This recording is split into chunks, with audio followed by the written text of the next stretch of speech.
Nay,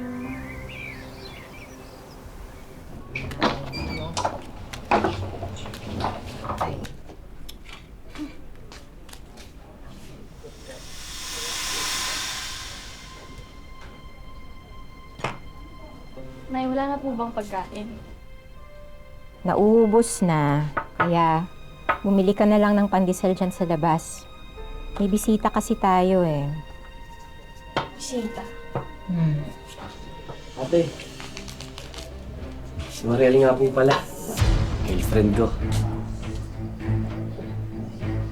Buntis si Mariel. Pinalayas na siya sa kanila ng pamilya niya, kaya dito muna siya sa atin titira. Dito titira? Eh, nahihirap na nga tayo sa pang-araw-araw eh. Tapos magdadagdag pa tayo ng isa dito. Ano naman ginusto to, ate? Tsaka, dyan na yan eh. Tulungan mo naman kami, ate. Diba? Bawi na lang ako sa'yo pag nagkatrabaho na ako. At sa akin mo pa talaga ipapaako yung nabuntis mo. Gagawa-gawa ka ng kalokohan tapos hindi mo kayang gawin yung responsibilidad. Diyan na yan, Ina. Hoy, wala ka na magagawa.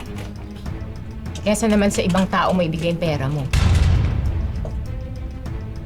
Nay, hindi humihingi ng pera sa akin si Randy at si Nay Mirna. Sa inyo nga napupunta lahat ng pera ko eh. Wala na nga natitira sa akin eh. Hoy, ano, magsusumbatan tayo? Ha? Ano? Magbibilangan tayo? Ate, ang dami-dami mong pera. Pinagdadamot mo.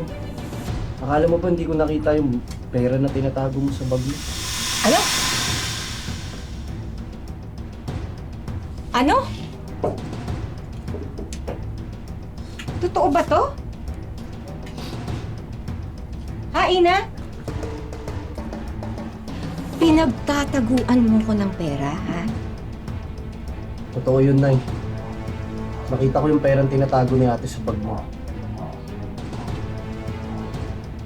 Oo, meron akong tinatagong pera. Dahil yun sa mga ibang niraraket ko. Dahil kailangan ko rin ng pera. Para saan? Para ibigay dun sa Mirna na yon? Dun sa Randy na yon, ha? Na hindi nga sila humihingi ng pera. Kung tutusin, mabubuti nga silang tao dahil tinutulungan nila ako eh. Samantalang kayo, tinanong niyo ba kung kumain na ako, kung pagod ba ako? Parang hindi nga anak yung turing mo sa akin eh.